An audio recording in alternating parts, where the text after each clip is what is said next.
girls galore. So I'm going up.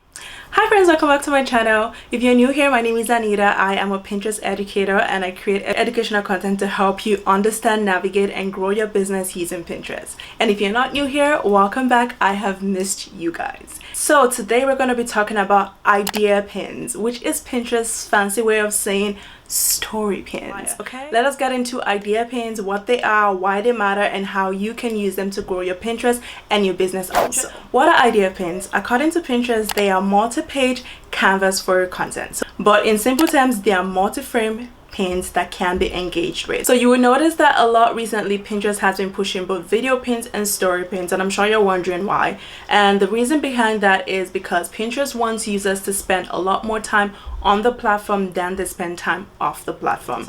So Pinterest wants your idea pins to be inspiring, educational, and to tell a story. Now that you have an idea of what idea pins are, I'm going to tell you some facts about idea pins. Let's go. Number one, the ideal dimension for idea pins is the 9:16 ratio, and that is equivalent to your Instagram story or your TikTok videos. So if you've been creating content on either of those platforms, you can definitely create idea pins. So the second thing you need to know about idea pins is that the more frame you create, the better, which means that Pinterest wants you to not just tell a one frame story, it wants you to take your audience through a journey. So the more frames you create, the more the opportunity for your audience to tap through, and the longer they stay within the Pinterest app and on your profile. The third thing about idea pins that you need to know is that they are discoverable. Remember, Pinterest is a search engine, and the number one way to find content on the platform is to use your keywords and your search term, and that is not different from idea pins. Idea pins are searchable, so if you use keywords and people search those keywords, your idea pins will pop up, as well as in-feed pins and video pins. So it is another great way for you to create content within your niche and reach a wider audience. The fourth thing you need to know about idea pins is that they do not expire, and to me this is one of the pros of this pin type, because we know how difficult it is to create content, especially content that is inspiring or tells a story. It takes a lot of time, and compared to other platforms where your pins disappear after 24 hours, your idea pins stay on your page forever, which means that if someone was searching for a search term that you used this year, next year there's a probability that your pin would still come up. That's also really good too, because you know how sometimes your old pins pick up and then they go viral and then you get a new traffic. I have seen that happen with a lot of my clients and some of their pins, where the older pins that we created in January suddenly picked up. Now their pages are growing just from this pin. So it's a great idea that Pinterest created this pin to stay on your profile forever, and also it gives you a confidence booster, because that way when you create your content, you know that all your work isn't just gonna go and disappear in 24 hours. It's gonna be there for a couple months, for a couple years, and people can still find them as long as it's within the search terms. And fact number 5 about idea pins is that you cannot link them. Now this is the one that actually gives people pause when they think about idea pins or story pins. And I'm sure you're probably wondering, well, if I can't link to my website, or I can link to my own blog or whatever it is that I do off the Pinterest platform, why does it matter? I'll tell you why it matters in a bit, but even though there's no specific link section where people can just click and go to your website, there's still an option to add links and to add more detail to your idea pin, and that is by using the recipes or the notes option. I like to use this to tell my viewer a little bit more about the content I'm creating, or just give them a little caption here and there. Now if it's something that I think can be shopped, like if it's an outfit or if it's a website that I think they can reference in the future, I also put them in the notes or in the recipe section, and Pinterest has made it very easy for people to tap on this section and copy. So although it's not a direct link from your page onto the website, there's still an option for you to add links. The only downside is that it's just not trackable and it is a multi-click system, but I don't think that is the reason why you shouldn't be creating idea pins. Okay, so we've talked about what idea pins are and a couple facts about idea pins. So now let us go ahead and create an idea pin together. I'm going to be using my phone and using the mobile Pinterest app, but note that you can create idea pins both on your phone and on your desktop, on your computer. So let us get into it. So first I open up my idea pin. You're going to see it on the screen here and watch what I do, but I click on the plus sign on the screen and you see the option for idea pin, pin, board, and add. So you can see my drafts already, and that's one of the things that you're going to notice about idea pins is that if you start a pin and don't finish it, you have the option to save it as your draft and to post it in the future. So it's not something that you have to do right away or lose your or lose where you are. So that is one of the pros of the idea pins in my eyes. But let us go ahead. So I click create new, and it's gonna pop open my camera. Then I can go in here and I can choose photos or videos. For me, I am gonna start with video first. And now I say start with video first for one reason, because if you want to capture people's attention, if you want them to stop scrolling and check out your content, I have noticed that from my pin experience, video pins tend to catch people's attention a lot more. So even if I don't have enough videos to make my idea pin multi-frame videos, I always make sure that the first clip is a video. Now, if you don't have a video clip, you can create a video clip by using multiple photos, and this is how you do it. So first you can go to your photos, and whatever photos you decide to go with, let's say I decide to go with these two photos, I click on them. You click on create, you can either click on create a new page for each or leave it as is.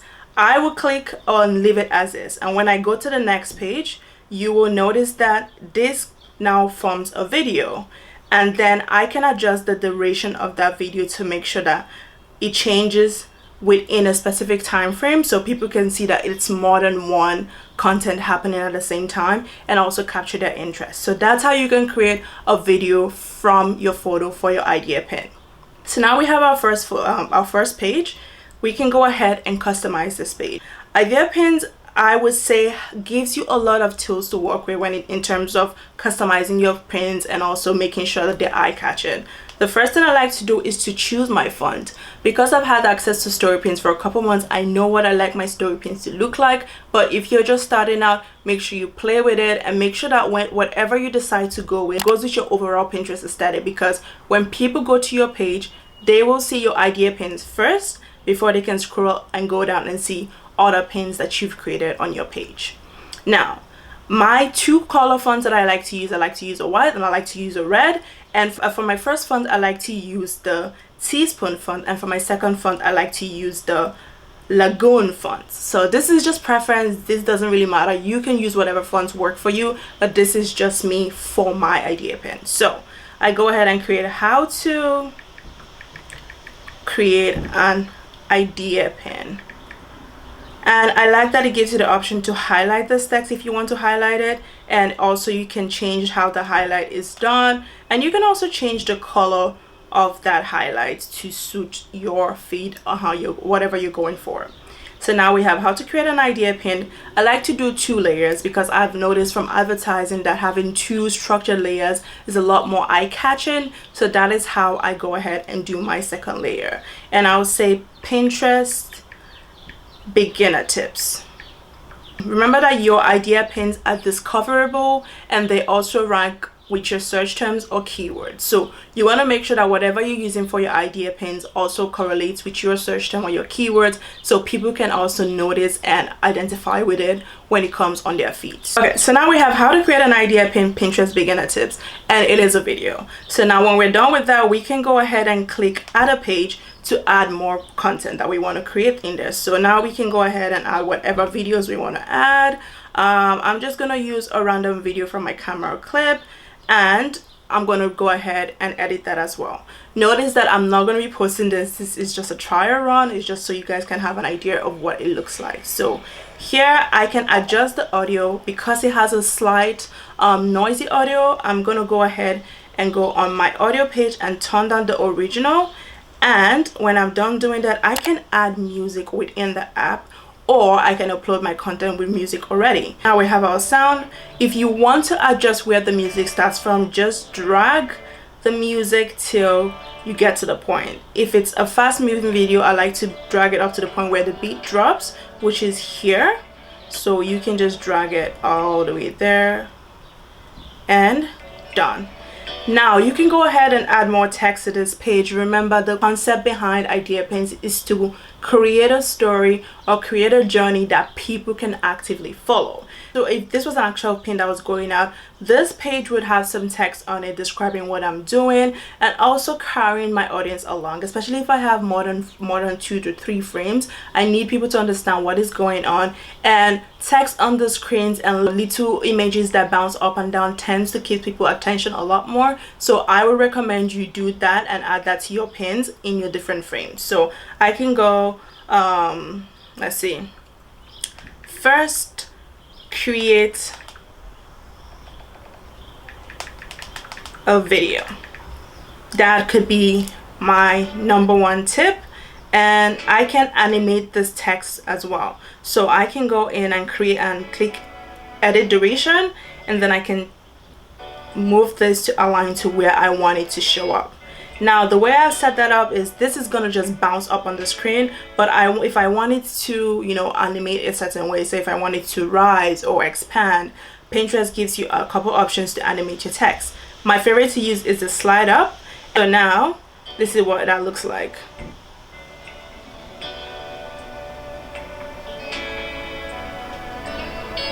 Okay, so now we've created the second frame. So now I can keep doing this for multiple frames until I've reached the end of my story for whatever story I'm telling. But another good thing that I like to do, especially if the content is sponsored, is to include a mention or a tag. When I first started using idea pins, I used to tag myself because I wanted people to click on the profile and check it out. But what I've noted is that whether or not I tag myself, the result is always the same.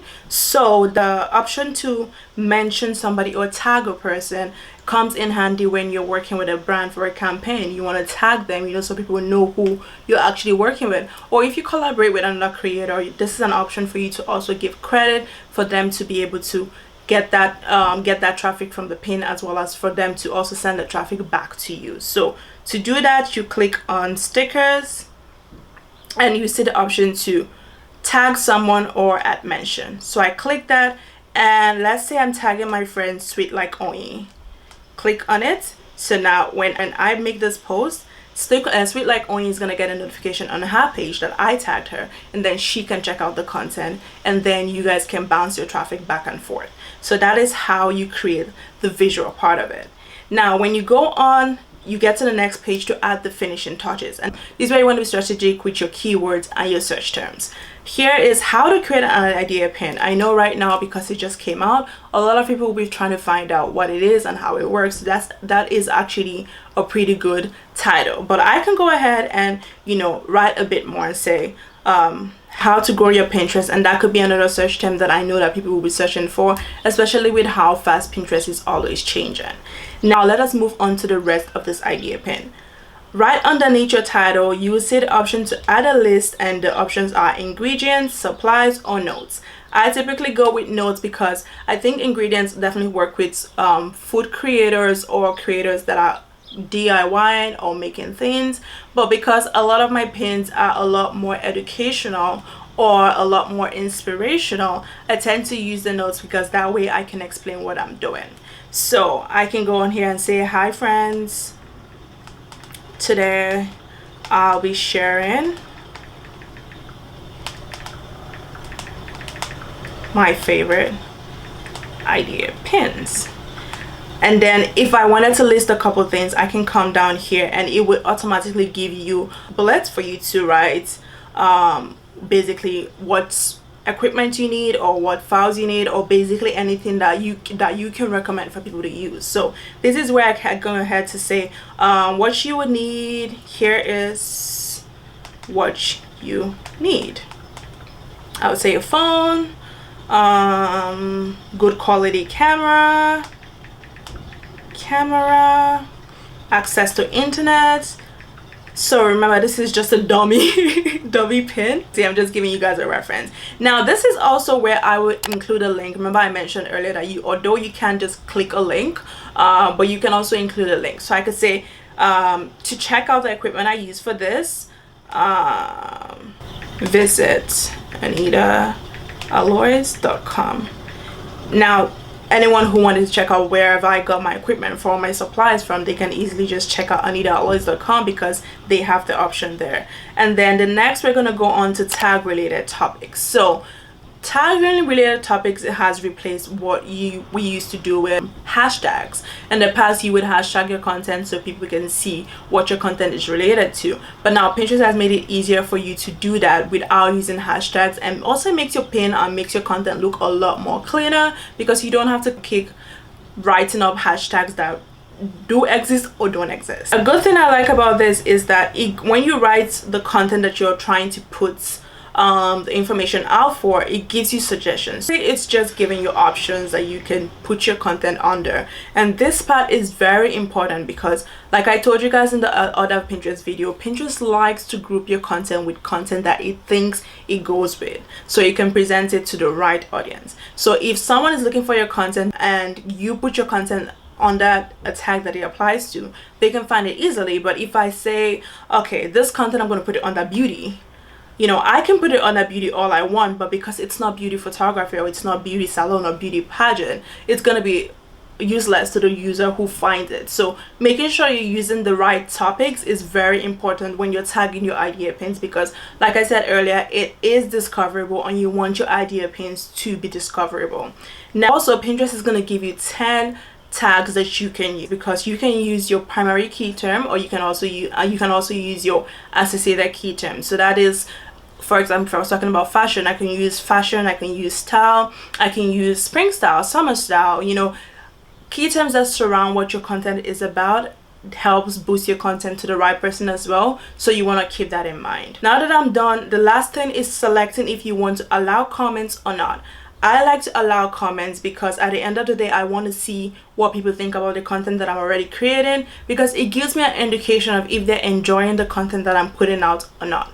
Keeping your comments on is actually a great idea, but remember, if you don't want your comment on because you're afraid of, for any reason, that people could get, you know, abusive or whatever, if it does happen, remember, you can always turn this off. All right, friends, so that is how you create your idea pin. Now let us talk about how it applies to your strategy and why you should be doing idea pins. First, I'm sure you're thinking, well, it doesn't link to my website, why should I be putting any more attention on this?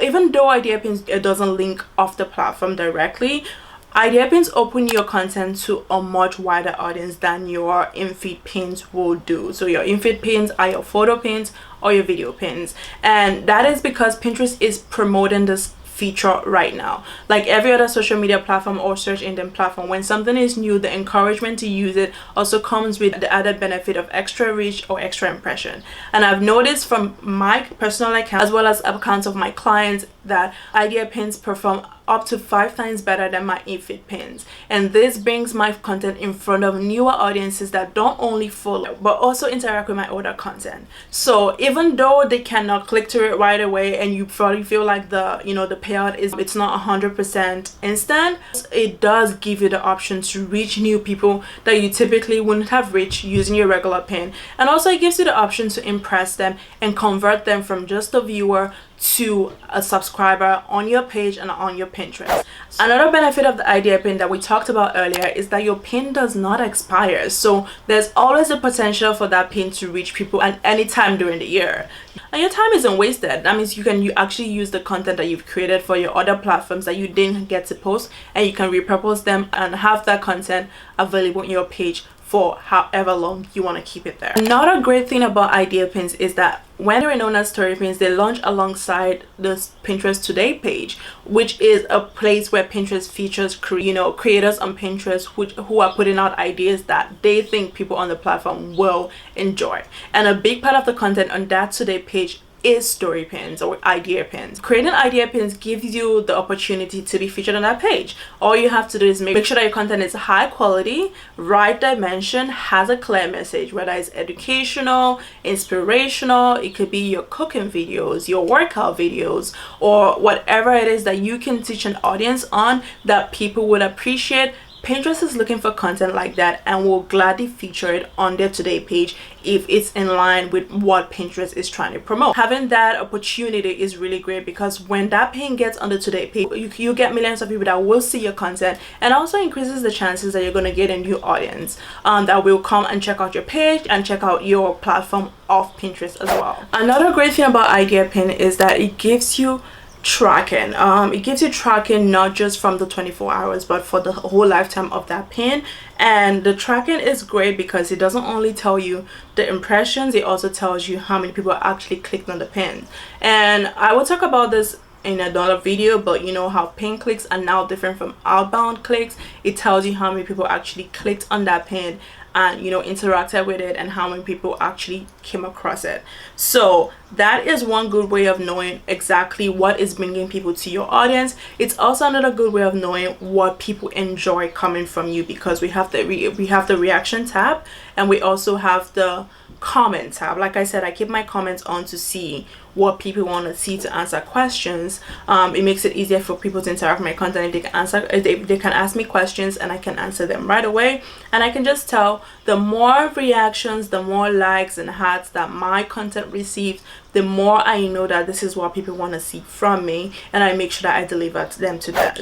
Another thing too that I like to remind people of about idea pins or story pins is that it's not always about converting people from the Pinterest platform to your personal platform. Sometimes it's okay to have a community outside of your primary community too that also buys into what you're creating. It's a way for you to diversify your audience. It's a way for you to reach people that are not your primary audience, because sometimes we get too focused on converting, we get too focused on moving people from the one platform to the other, and we don't give people the option to really enjoy us in whatever space we are in.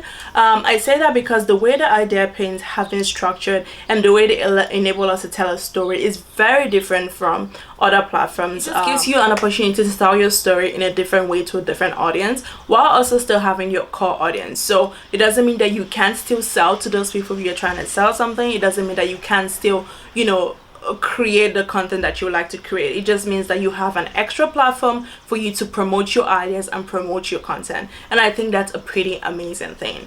I have noticed that by incorporating idea pins or story pins into my strategy for the past 6 months, I've more than doubled my reach, more than doubled my impressions, my following. I'm nearing up to 20,000 followers now, and a lot of that has been from creating idea pin content. And I've also seen that trickle down to all of my other platforms. So it is an option for you to grow your content right away. It's an option for you to reach more people. The impression is higher, the reach is higher, and the abilities are a lot. So I would say try it out, check it out, and see how it works out for you, and let me know how it goes. So alright friends, so that is idea pins, aka story pins. I'm glad this is now available to everybody. I know when it first launched, it was in the beta phase, so only few people had it, but now everyone has access to it. My advice to you is to start creating idea pins, include it in your strategy for the next couple of months, and watch your page grow. I get asked a lot, how often should I be creating idea pins? My recommendation to you is to create at least 3 idea pins a week. I know that could be difficult, but if you already created content for other platforms, you can definitely repurpose them, or you can play with the Pinterest platform and create your idea pins. Remember, you can shoot, edit, and post your content right from the Pinterest platform. You don't always have to go out of your way to create the content off the platform, but if you definitely had content that you already used in the past and you know you can repurpose it to tell a good story or inspire someone, educate someone one way or the other, definitely go ahead and use that content. So that is all for me today. I hope this video was helpful. Thank you so much for watching and coming this far. If you want to see more videos like this from me, make sure to subscribe and turn on the bell notification. It's going to let you know when I have another Pinterest educational video. Also, make sure to like and comment on this video. Let me know what type of content you would like to see next. So my next video is going to be on your Pinterest 2021 strategy. If you had any question about what that strategy looks like, make sure to leave it in the comment section below so I can answer it for you in the next video. Thank you so much for watching again, and have a good day. Bye.